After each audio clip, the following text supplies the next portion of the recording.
안녕하세요. 저는 올해 33살 되었고 결혼한 지는 3년 차, 뱃속의 아이는 24주 된 임산부입니다. 결혼하고 좀처럼 임신이 되지 않아 마음고생을 좀 했어요. 솔직히 말해서 스트레스가 원인이었던 것 같지만요. 임신 안 된다고 엄청 구박했던 시할머니 때문에 이혼까지 생각해 볼 정도로 큰 스트레스였는데요.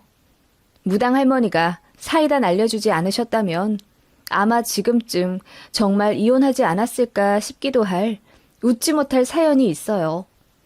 시할머니가 그 덕분에 지금은 제게 아무 소리 안 하시고 되게 눈치 보고 사신답니다. 궁금해 하실 법한 이야기, 그럼 지금부터 풀어볼게요. 제 나이 29살 12월 달에 20대 막차 타고 결혼을 했습니다. 남편은 저보다 2살 어린 연하남이에요. 같은 직장에서 만난 사람이에요. 시댁이랑 친정 재정 상황도 비슷하고 양가 부모님들 직업도 우연찮게 다 교사이셔서 너무 신기했어요. 공통점이 많은 서로와 또 양가 상황이다 보니 자연스레 결혼으로 행복하게 이어졌네요. 다만 저희 친정은 외가, 친가, 조부모님들이 다 따로 사시는데 시댁은 시할머니를 거의 반 모시고 사시더라고요. 반 모신다는 뜻은 시할머니 댁은 시골에 따로 있는데 추운 겨울과 더운 여름에는 아파트인 시댁에 와 계세요. 1년 중에 반 이상 시부모님 댁에 머물러 계신다는 뜻입니다. 그렇다 보니 시댁 인사 드릴 때와 상견례 때도 시할머니가 참석하셨어요. 그런데 저를 처음부터 안 좋아하셨습니다. 제가 나이가 많다는 게 그 이유였어요. 우리 승한이보다 2살이나 많다고? 내년에 30이 되는겨? 나이가 너무 많아. 그러면 애도 잘 안 들어서는 법이야. 라고 하시길래 시부모님께서 아니다. 40 넘어서까지 애 낳는 사람들 많고 요즘은 의료 기술도 좋아서 노산도 건강하게 아이 낳는다. 라고 몇 번이나 설명을 해주셨네요. 시부모님은 정말 좋으시거든요. 저 배려도 잘해주시고 웃음도 많으세요. 그런데 시할머니는 아무래도 연세 때문인지 고리타분한 면이 많으시고 특유의 고집도 굉장히 세세요. 본인 생각이 찰떡같이 맞다고 우기는 경향이 있으시잖아요. 저희 시할머니도 그런 성격이시고 그 때문에 시집살이 당한 시어머니가 고생 참 많이 하셨다고 들었어요. 시어머니 결혼 후 근 30년을 시할머니랑 반합가 상태인데도 겸허히 받아들이시며 불평불만 않고 오실 때마다 잘 모시고요. 그러시면서도 저한테는 귀한 며느리, 아까운 며느리라 하시며 일도 잘 안 시키려고 하세요. 그런 시어머니가 저는 너무 좋아서 더 따라다니고 연락하고 챙겨드리고 그러지요. 그래서 결혼 초부터 저는 시어머니랑 정이 많이 쌓인 상태이고 어머님도 저를 딸같이 대해주셨습니다. 그런 상황이니 시할머니가 저를 나이로 구박하시는 게 어머님도 더는 못 참겠다 싶으셨는지 저를 많이 감싸주시고 어쩔 때는 화까지 내셨어요. 어머님, 우리 지연이 나이 많은 것도 아닌데 그만 말씀하세요. 귀한 집에서 귀하게 자란 딸이에요. 그리고 아기가 생기면 감사할 일이고 안 생기면 또 어때요?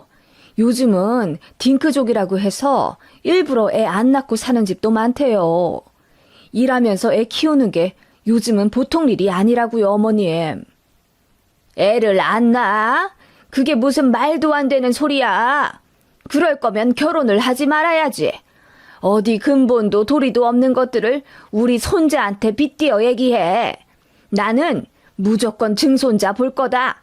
그렇게 시할머니는 결혼 초기부터 대놓고 저한테 빨리 임신하라고 닥달을 하셨죠.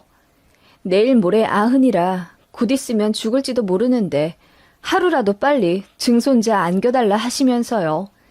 그게 제가 결혼한 목적이자 제 일이라고 하셨습니다. 아무리 나이 많으신 어르신 이야기라고 해도 쉽게 흘려듣기 힘들더라고요. 저도 나름 회사에서 인정받는 사람이고 요즘 시대에 나이 30 정도면 어린 편에 축하는 데다 제 주변은 아직 결혼 안 한 사람들이 태반이에요. 시할머님 세대에서나 나이 30이 40 취급 받았겠지만 지금은 아니잖아요. 그런데 나이 가지고 자꾸 그러시고 저를 증손자 낳을 도구로만 여기시니 저도 날이 갈수록 표정 관리가 안 되더군요. 그래서 시할머니 계신다고 할 때는 시댁도 가기 싫더라고요. 어머님도 그 점 충분히 이해하시고 그냥 저더러 안 내려와도 된다고 하시는데 괜히 죄송해 눈물이 났네요. 그렇게 신혼 6개월쯤 지났을까? 어머님이랑 통화를 하는데 수화기 너머로 시할머님 목소리가 들리더라고요. 어머님, 할머님 올라와 계세요? 지난달에 내려가셨다고 하지 않으셨어요? 아, 그게, 당분간 또 와 계신다고 하시네. 어머님이 어쩐지 난감해 하시며 이야기를 하시길래 무슨 일인가 했더니 갑자기 시할머니께서 전화기를 바꿔달라 하시더라고요. 손부야, 나다, 할미. 내가 그냥 이제 아들네 들어와 살기로 했다. 증손자 볼 때까지 안 내려간다고 했어. 할머님, 안녕하셨어요? 아, 제가 아기 낳을 때까지요? 그래, 나 여기 살면서 네 시험에 엄청 괴롭힐 거다. 왜 증손자 안 안겨주냐고 아침 저녁으로 시집살이 좀 시켜야지. 네? 그게 무슨 말씀이세요? 지금 니네 결혼한 지 6개월이나 지났지 않니? 그런데 왜 여태 소식이 없어? 그 봐라. 네 나이가 많아서 빨리 애가 안 들어서는 거잖냐. 내가 그렇잖아도 너 한약 지어주려고 했더니 네 시어매가 기겁을 하고 말리더라. 너나 네 시어미나 똑같아. 빨리 애 가질 생각을 안 하고 허송 세월이나 보내고 앉아있으니 내가 답답하지 않을 수 있어. 시할머니는 그렇게 격앙된 목소리로 저를 타박하며 제가 아기를 가질 노력을 하지 않는다면서 그 대가로 시어머니 시집살이를 시킬 거라고 하셨습니다. 물론 그냥 하시는 말씀이겠지만 너무하다는 생각이 들었죠. 할머님, 저 아직 건강하고요. 산부인과 갔는데 호르몬이나 자궁 상태도 다 평균 나이보다 적대요. 너무 걱정 마시고요. 아기가 올 때가 되면 어련히 오지 않을까요? 너무 그러시면 저도 스트레스 받아요. 뭐야? 요즘 애들 아주 드세고 되바라졌다더니 시댁 어르신한테 아주 할 말 못할 말 못 가리고 다 하는구나. 어른이 얘기를 하면 그냥 아무 말 않고 네 하는 거다. 네 친정에서 그리 가르쳤다냐? 평소에는 그냥 별 대답 안 하고 웃으며 순종했지만 시할머니의 그런 무대뽀에 저도 화가 나 참을 수가 없어서 좀 받아쳤습니다. 그랬더니 노발대발 하시면서 나 죽네, 나 쓰러지네 하면서 시할머니가 소리를 지르더라고요. 손주 며느리가 대들었다면서요. 제가 뭔 말이나 했으면 몰라요. 너무 억울하더라고요. 시어머니만 중간에서 고생하셨죠. 뒤로 넘어가신 시할머니 달래드리느라고요. 제가 그렇게 이야기했으면 시할머님도 내려가셨을 줄 알았는데 절대 안 가시더라고요. 그리고 제 핸드폰 번호로 그렇게 자주 전화를 하셨습니다. 저희 시할머니 아직 눈도 좋으시고 귀도 밝으시거든요. 그래서 스마트폰으로 카톡까진 못하더라도 전화는 어렵지 않게 하세요. 그런데 문제는 제가 출근해 있는데도 시도 때도 없이 전화를 하신다는 겁니다. 제가 자리에 있으면 모르겠는데 회의실에 들어가 사람들이랑 같이 있을 때는 정말 난감해 죽겠더라고요. 통화 내용도 거의 비슷해요. 내가 어제 좋은 꿈을 꿨는데 이건 필시 태몽이다. 속 울렁거리지 않아? 테스트긴지 뭐시긴지 우줌으로 검사하는 거 해봤어? 라며 제 몸 상태 체크를 하시거나 너 어젯밤에 우리 손자랑 사랑했냐? 매일매일 거르지 말고 해. 라며 낯부끄러운 이야기를 아무렇지도 않게 막 하십니다. 너무 스트레스 받아서 신랑한테 화풀이 하게 되고 그러다 보면 싸우고 정말 신혼 초에 힘들었네요. 그래서일까?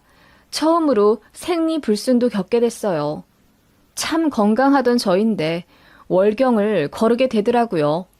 병원 갔더니 스트레스 때문일 거라며 일을 쉬엄쉬엄 하라고 하는데 솔직히 업무적으로는 아무 문제 없어요.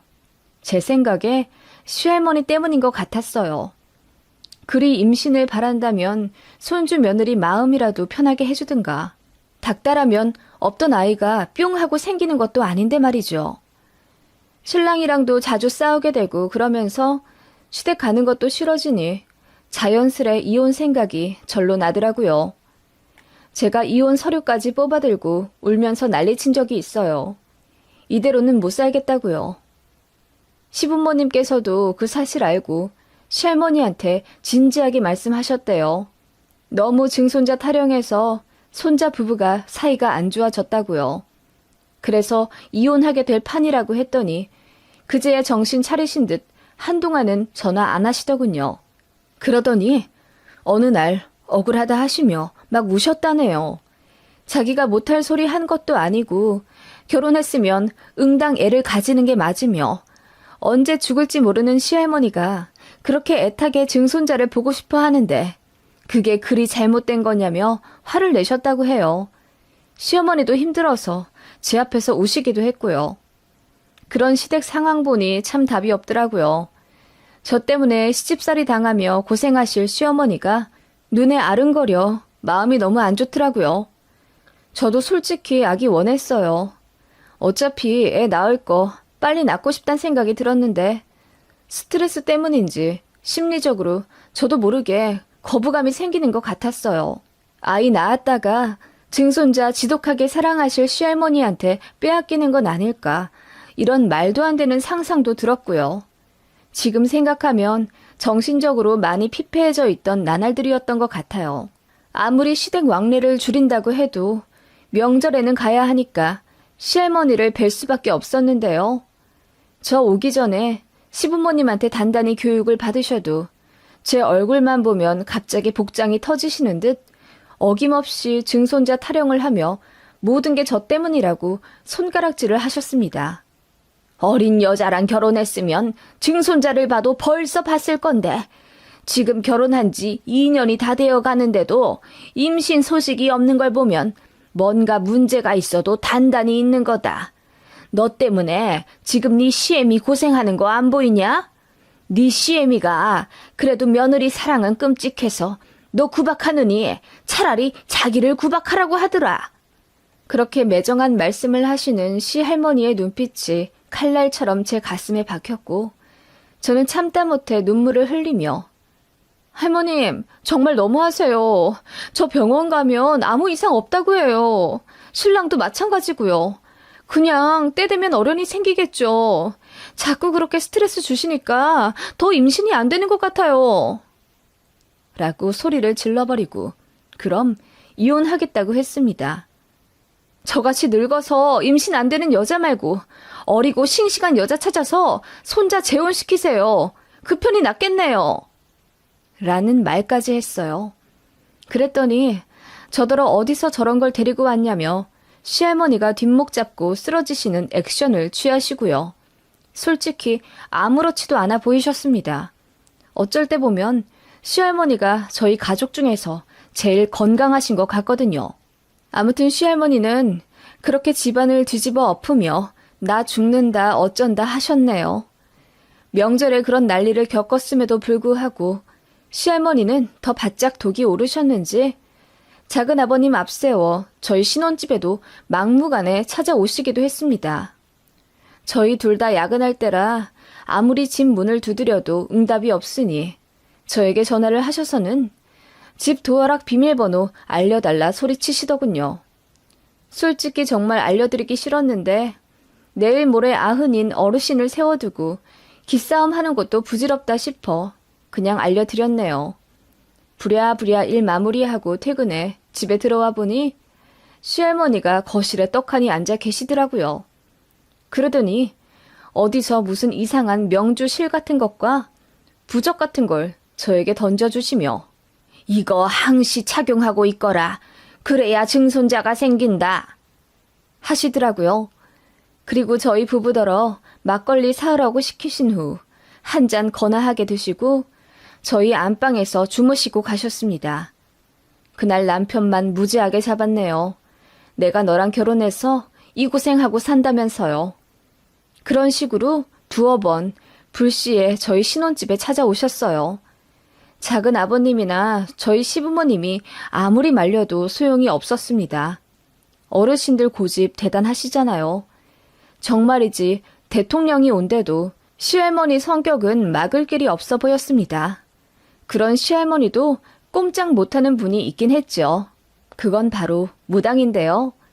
시할머니는 아주 예전부터 점집에 자주 다니셨어요. 가족들 일 안 풀리거나 몸이 안 좋을 때마다 동네 병원 다니듯 가시는 곳이 있었는데 몇 년 전에 단골 무속인께서 소천하셨다고 하더라고요. 그 이후로 한동안 안 가셨는데 시할머니는 그게 원인이 아닐까 짐작하시더라고요.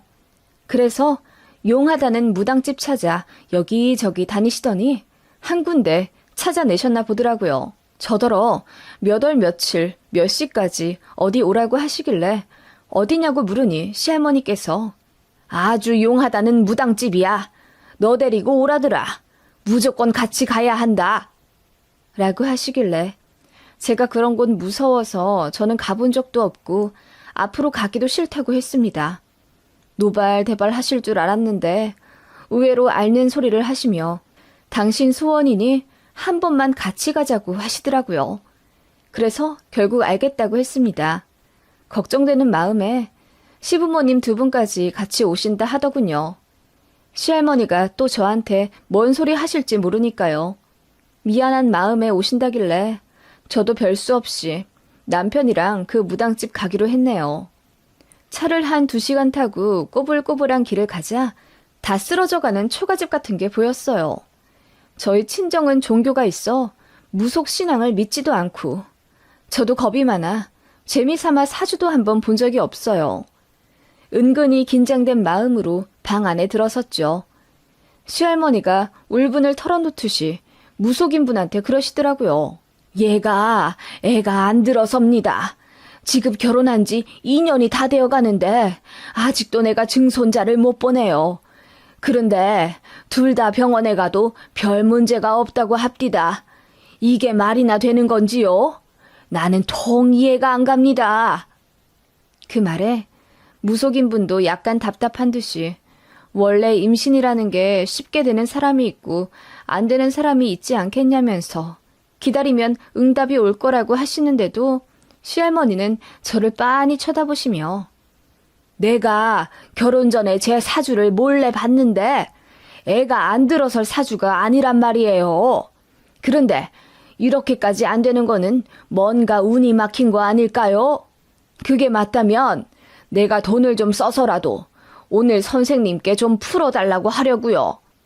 쟤 때문에 대 끊길까봐 내가 아주 두렵거든. 성격도 어찌나 되바라지고 드센지 나한테 말 한마디 안 지려고 들어. 라고 하시더군요. 그 말에 시어머님은 왜 그렇게 말씀을 또 하냐며 제 편을 들어주셨지만 별 소용 없었고요. 무속인 분이 그 얘기 다 듣고 그럼 이제 뜻을 좀 풀어보겠다 하시며 눈을 감으시더군요. 시할머니는 경건하게 기다리고 계셨고요. 조용하던 찰나 갑자기 벼락 같은 목소리로 그 무속인 분이 소리치셨습니다.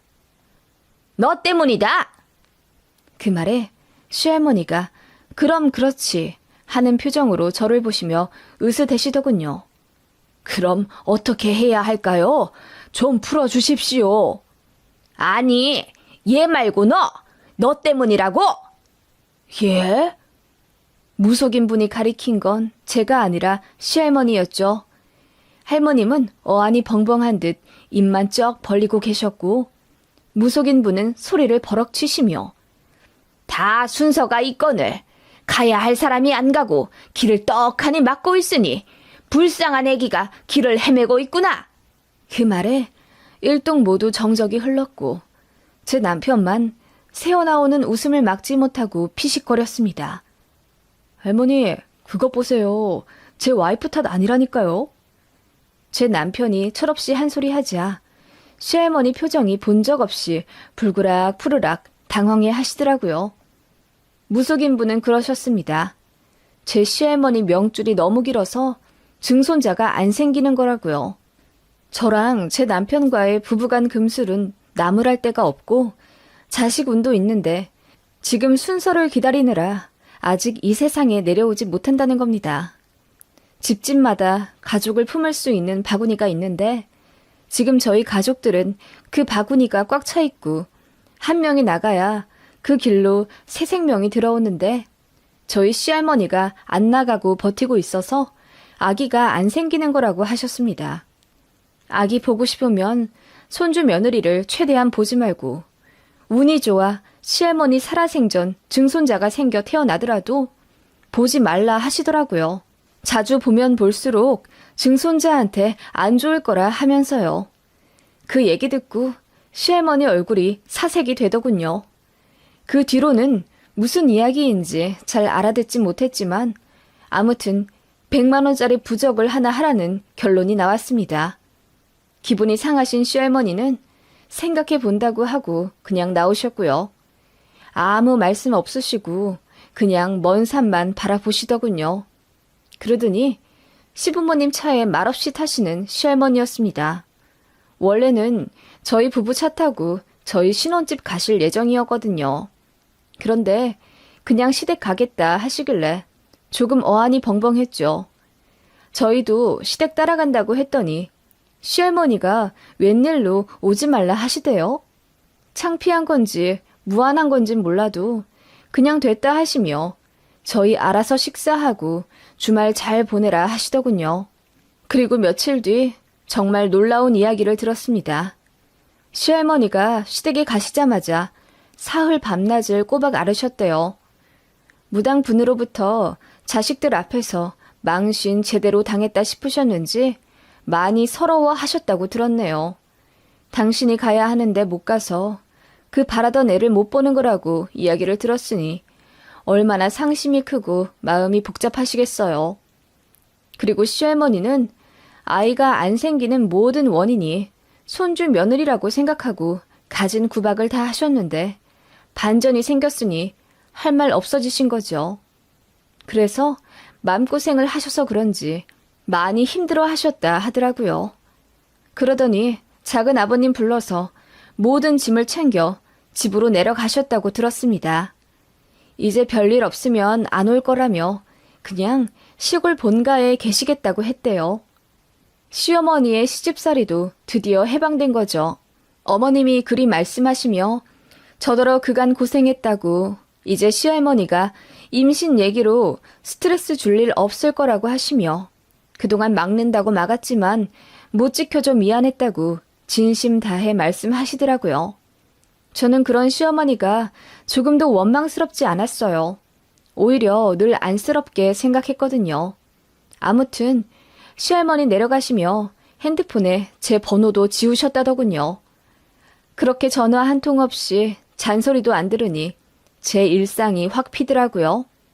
스트레스 안 받으니 세상도 환히 보이고요. 남편이랑도 사이 좋아져 여행도 자주 다니고 그랬네요. 아무 생각 없이 살다 보니 정말 신기하게도 아기가 생겼습니다. 정말 갑자기 찾아온 아이라 너무 놀랐죠. 시부모님 그 소식 듣고 뛸 듯이 기뻐하시며 행복해 하셨고 전화로 시할머니께 알려드렸더니 만세 삼창을 외치시더군요. 그러더니 임신 초기에 조심해야 한다며 저더러 어디 가지 말고 집에만 있으라. 회사도 관둬라. 내가 용돈 보내주겠다. 다정히 말씀하시더라고요. 임신했으니 이제야 손자 며느리 대우를 해주시나 싶어 씁쓸하긴 했지만 나이 많은 어르신인데 뭐 어쩌겠어요. 그냥 이해해야죠. 그 시대에는 그렇게 사셨으니까요. 저희가 시할머니 계시는 곳으로 인사 가겠다고 해도 오지 말라 하시군. 또 시댁으로 올라오지도 않으시더라고요. 저를 접촉하면 안 된다고 생각하시는 건진 몰라도요. 나중에 증손자 태어나면 그때 아기나 한번 보겠다 하시며 거리를 두려고 하시는데 어쩐지 안쓰러우면서도 마음속 깊이 있던 고민이 해결된 것 같아 한편으론 후련하기도 해요. 만약 제가 아기를 낳으면 시할머니가 엄청 집착하고 아예 저희 집에 합가해 살겠다 하실까봐 겁먹었는데 무속인 말씀 하나로 정리가 싹 된 것 같아서요. 참, 뱃속의 아이는 아들이래요. 저희 부부랑 시부모님은 딸을 원했는데 시할머니는 뛸 듯이 기뻐하며 동네 사람들한테 잔치를 여셨다고 하네요. 그리고 제게 맘고생하게 해서 미안했다며 차 바꾸라고 용돈도 크게 해주셨고요. 그치만 무당 말씀이 내내 마음에 걸리시는 건지 앞으로 욕심 안 부리고 손자네 잘 안 보고 살 거라고 하시네요. 아무튼 뱃속의 아기 천사 잘 키우며 양가 부모님께 효도 잘하고 살게요. 손주 타령했던 시할머니도 이제는 미워하지 않으려고요. 뱃속의 아이는 엄마가 미워하는 사람 닮아 나온다고 하길래요. 그냥 그러려니 하고 잘 챙겨 드려야지요.